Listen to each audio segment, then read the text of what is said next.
This is Southern Cross News with Rachel Williams. Firefighters are still trying to determine what caused a Mowbray house to go up in flames early this morning. Investigators spent most of the day sifting through the rubble, the fire service now using the incident as a warning for others. A Mowbray house turned to rubble, this structure all that's left of the Deneen Street property after it erupted into flames around 4 this morning. Investigators are still trying to determine the cause, but believe it started somewhere in the lounge room kitchen area. We do have a sort of a area of origin, if you like, but beyond that, I can't give you any more information until investigations are finished. The blaze is not considered to be deliberately lit, and firefighters say no one was home at the time. Obviously very unfortunate for the owner, but in this instance they're very lucky they weren't here. And with winter now just days away, the fire service is using the incident to remind Tasmanians to ensure their smoke alarms are working. And basically keep combustibles at least 2 metres from your heater. Yeah, because we do respond to a lot of fires in winter where people put stuff too close to the heater. Monica Dadson, Southern Cross News. The state opposition is promising to deliver a statutory body for preventative health in the hope of easing the growing pressure on Tasmania's health system. Labor will make a $5 million allocation in Tuesday's budget reply as the health minister continues to spruik his own health fix. This is the site hoping to help overcrowding issues in the Royal Hobart Hospital. The Health Minister today visiting the repatriation centre as work begins to convert nursing office space into an operational medical ward. This will open 22 beds by the middle of next year, and of course this will support the Royal in time for the final phases of the redevelopment. The new ward makes up part of the government's proclaimed health fix, alongside 10 extra beds set down for the Royal's emergency department. Tasmania's Medical Association fearful the new ED beds will do little to help congestion as the busy winter season approaches. Senior clinicians raising concerns an unnecessary sector of the ED will benefit, a sector nearly always running below capacity. I'd be very surprised if another 10 beds at the Royal doesn't have the strong support of everybody at the Royal.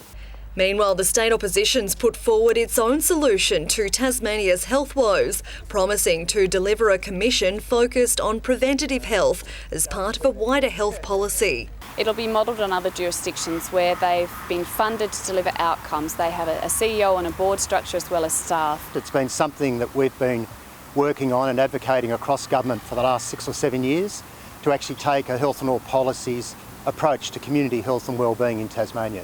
Stakeholders say funding for public health services is slipping as pressures on hospitals climb. If we don't get the balance right between the investment in preventative health and acute care, we will just stay on the pathway we're on as a state, which is to have our hospitals demanding a lot of the investment in health. Jacqueline Robson, Southern Cross News. Back home, and a new Tasmanian children's book is aiming to connect with the youngest victims of domestic violence as part of a broader mission to raise awareness. Queenie's Little Book of Comfort offers children strategies to keep calm and safe during incidents at home through the light-hearted story of a baby quarrel and a warning some content may distress some viewers. Children are the smallest and often the most silent victims of domestic violence. If they're seeing mum and dad fighting, punching, putting each other down, then obviously it affects them and it traumatises them, and this is a lifelong problem for them. That it can actually impact children's ability to learn and can actually impact other developmental stages. Authors Tanya McQueen and Judy Rhodes work on the front line with children and say they witness the negative impacts that the epidemic has every day. Who come to school and they can't learn. They'll tell you in small, little tiny groups when you're having little talking sessions, they'll tell you that, mummy and daddy were fighting last night. I had to hide under my bed. I was really scared. The book aims to empower children, our most vulnerable, by providing strategies to help them stay calm and safe. It suggests to confide in somebody, take deep breaths and to connect to an object like a stone from the garden. This is a really great way to start the conversation with young children when they can see it actually happening in storybook form. Most parents will read the books before they give them to children, so it actually spans all the the members of the family in their understanding and coping mechanisms. But in Tasmania, rates of family violence are staggeringly high, with over 2,000 cases reported to police in a recent 9-month period.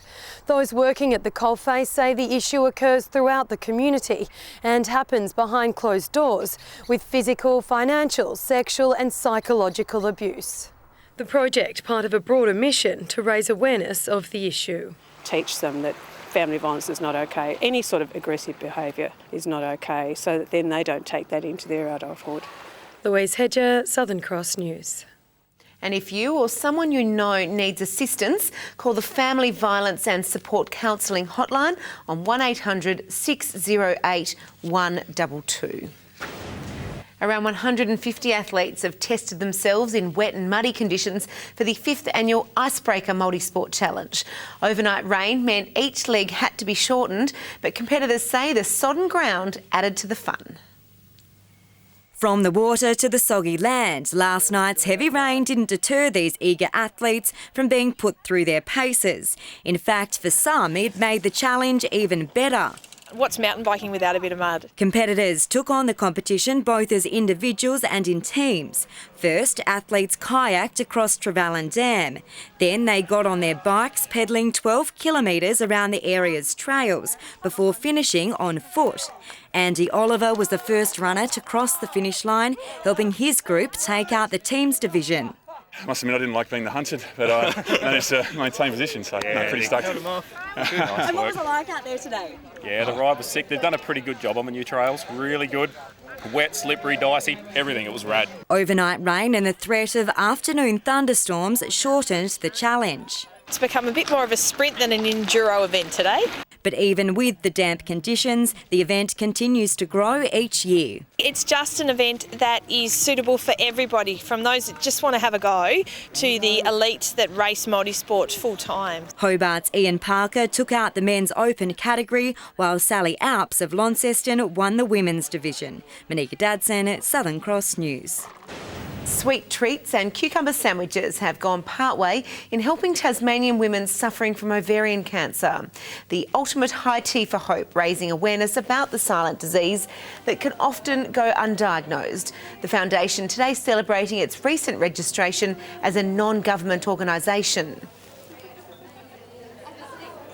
We're fully registered now, which we're very excited about, and we're creating programs to be developed and put into place here in Tasmania. The first lot of programs will be support networks for people suffering from ovarian cancer here in Tasmania, because there isn't any local support. The event is now in its 5th year. Tasmania's church community has come together to celebrate shared values and beliefs as part of the annual Church Together Festival. The gathering is about showcasing what the Christian faith has to offer and how the religion has grown over time. Church has been changing and keeping up to date with a lot of the way that we present ourselves, and so tonight you'll see something that's fairly well produced and a whole lot of fun as well. A special church service is being held at Prince's Wharf 1 tonight. The Launceston Tornadoes have had back-to-back losses, going down to Nunawading by 10 points at Elfin Sports Centre last night. The Tawns led by 2 points at the first break, but lost each quarter after that. Taylor Roberts scored 25 points and recorded 8 rebounds, while Lauren Mansfield finished with 19 points, 11 rebounds and 8 assists. The Tawns also lost their Friday night clash against Geelong. A disappointing result also for the Northwest Thunder in Ulverston last night, going down to Nunawading by 14 points. Good evening. A cloudy day statewide with rain in the east and a cool change moving in from the west. The rain cleared to the east in the morning with showers developing about most of the state. Hobart reached a top of 12 degrees with Launceston, Burnie and Devonport all reaching the state's high of 14. It was also 14 at Low Head and Wynyard, 13 at Bushy Park, Strawn and Maria Island, 12 degrees at Friendly Beaches, 11 at Grove and 8 at Lyoini. Taking a look at the satellite images, we can see a broad band of middle and high-level cloud to the east of Tasmania and thunderstorms in the Tasman. A trough is causing a band of mid-level cloud through Western Australia, but the rest of the mainland is cloud-free. On the close-up, thunderstorms in the Bass Strait with low-level cloud moving in from the southwest in a cool flow. There is some mid and high-level cloud moving away from the east of the state. Tomorrow, a weak high pressure develops over Tasmania with a cold front and trough to the east and west of the state. A high pressure system lies over Western Australia, South Australia and Western New South Wales. To the coastal waters now, southwesterly winds 15 to 25 knots, gradually tending west to northwesterly from late morning. Swells 3 to 4 metres in the west and south, decaying to near 2.5 metres later in the day. There's a frost warning for parts of the central, north, Midlands and east coast, and a strong wind warning for northern and western coastal waters between Southeast Cape and the northern tip of Flinders Island. A possible late shower for Hobart tomorrow, looking at a top of 12 degrees, 12 for Dover and Ooze also. Launceston, early fog with a late shower or two, 14. A sunny morning for Devonport before late showers, 14. Scottsdale, 12. Burnie and Stanley, showers increasing, 14. Strawn, 13. A sunny 14 for St Helens. Swansea also 14, mostly sunny, 11 for Ross.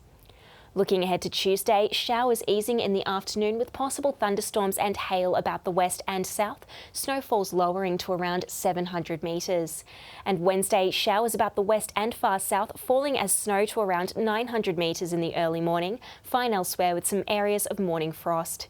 And Thursday, showers about the west and Bass Strait Islands, mostly fine around the rest of the state, aside from a bit of morning frost. It's going to be a sunny day in Brisbane and Sydney tomorrow with a bit of sun for Perth and showers expected for Adelaide and Melbourne. Well, that's all your news for now. Thanks so much for joining us. Have a happy and safe week. I'm Rachel Williams. Good night.